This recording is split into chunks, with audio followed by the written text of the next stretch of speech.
চটপটি কিন্তু অনেকভাবেই বানানো যায়, তবে সবভাবে চটপটি বানালে কিন্তু স্বাদ ঠিক মতো আসে না। আজকে আপনাদেরকে দারুণ এক পদ্ধতিতে চটপটি তৈরি করে দেখাবো, আর এইভাবে চটপটি বানালে রাস্তার দোকানের মামাদের থেকেও কিন্তু অনেক বেশি স্বাদ হবে, কথা দিচ্ছি। আর এই চটপটি বানাতে এক্সট্রা কোনো উপকরণ লাগবে না, ঘরে যা আছে তা দিয়েই তৈরি করে নিতে পারবেন। চটপটির মশলাটাও কিন্তু আমি বাড়িতেই তৈরি করেছিলাম। তো প্রথমে এখানে আমি চটপটির বুট নিয়ে নিচ্ছি, আর এই বুটটাকে আমি সারা রাত ভিজিয়ে রেখেছিলাম। তো এখানে প্রায় হাফ কেজির মতো আছে। এখানে 5টা আলু দিয়ে দিচ্ছি, তার সাথে দিয়ে দিব পানি। পানিটা এমনভাবে দিবেন যেন আলুটা একদম ডুবে থাকে। তো এখানে একটা মশলা দিয়ে দিচ্ছি, চটপটির মশলা। এই চটপটির মশলাটাকে আমি আপনাদেরকে ডিটেলসে দেখিয়ে দিচ্ছি। তার মধ্যে একটু লবণ দিয়ে দিলাম আর একটু হলুদের গুঁড়া দিয়ে দিলাম। তো হলুদ, লবণ আর চটপটির মশলা দিয়ে আমি দিয়ে দেবো এখন এখানে কাঁচামরিচ কুচি, 3টা কাঁচামরিচ কুচি দিয়ে দিচ্ছি। আর এখন ভালোভাবে নেড়ে প্রেশার কুকারের ঢাকনাটা অফ করে দিয়ে আমি বুটটাকে সেদ্ধ করতে দিব। তো সেদ্ধ হয়ে গিয়েছে, এখন আমি প্রেশার কুকারের ঢাকনাটা খুলে নিয়েছি। দেখতে পাচ্ছেন বুটটা কীরকম সেদ্ধ হয়েছে, কিছুটা সেদ্ধ হয়ে যাবে একদম, মানে গলে যাবে, আর কিছুটা একটু গোটা থাকবে।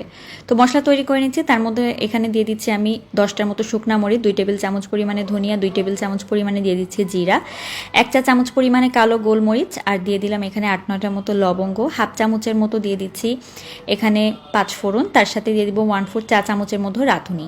তো এই মশলাগুলোকে কিন্তু শুকনো খোলায় টেলে নিতে হবে। তার আগে আমি শুকনো মরিচগুলোকে টেলে নিচ্ছি, আর এখন আমি মশলাগুলোকেও কিন্তু টেলে নিচ্ছি, একদম হালকা করে টেলে নিতে হবে। তো মশলাগুলোকে গুঁড়া করে নিয়েছি শুকনো মরিচ সহ।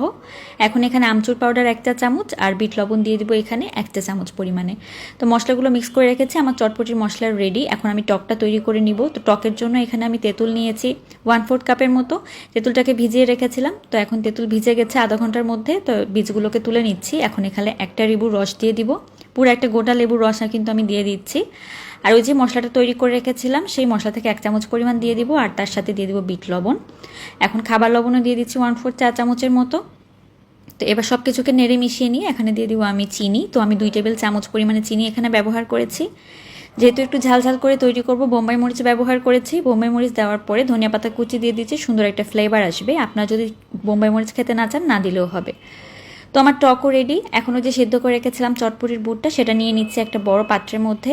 এরপর দিয়ে দিব এখানে চটপটির মশলা 2 চা চামচ পরিমাণে, আর চটপটির মশলা দেওয়ার পরে বিট লবণ দিয়ে দিব এখানে আমি হাফ চামচের মতো। এখন আমি আলু সিদ্ধ করে রেখেছিলাম যে, সেই আলুটাকে ঠিক এভাবে একটু কেটে দিয়ে দিতে হবে। আলু কিন্তু হাত দিয়ে চটকে দিবেন না, একটু এরকম কিউব করে কেটে দিলে চটপটির মধ্যে খেতে ভালো লাগে, তা না হলে একটু বেশি গাঢ় হয়ে যায়। তো এবার সব কিছুকে একত্রে মিক্স করে নিচ্ছি। তো মিক্স করে নেওয়ার পরে এখন আমি যেটা করব, এখানে ডিম দিয়ে দিব। আমি তো লাস্টে গ্রেট করে ডিম দেই, তাছাড়া এভাবে একটু ডিম গোটা গোটা করে দিলে, মানে একটু বড় সাইজ করে দিলে খেতে ভালো লাগে। তো আমি 2টা সিদ্ধ ডিম আমি এভাবে দিয়ে দিয়েছি। এখন আমি দিয়ে দিব এখানে পেঁয়াজ কুচি। তো পেঁয়াজ কুচি দিয়ে দিলাম এখানে 2টা মিডিয়াম সাইজের পেঁয়াজ কুচি, আর একটা শসা কুচি দিয়ে দিলাম।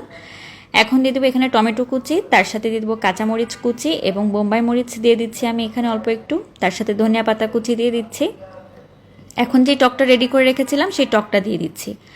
তো এবার সব কিছুকে ভালোভাবে একটু মিলিয়ে নিতে হবে, আর এভাবে মিলিয়ে নেওয়ার পরেই কিন্তু চটপটিটা রেডি হয়ে যাবে। তো এখন আমি একটা সার্ভিং ডিশের মধ্যে বা একটা বাটির মধ্যে একদম আমাদের মতো করে আপনাদেরকে ডেকোরেশন করে দেখাচ্ছি।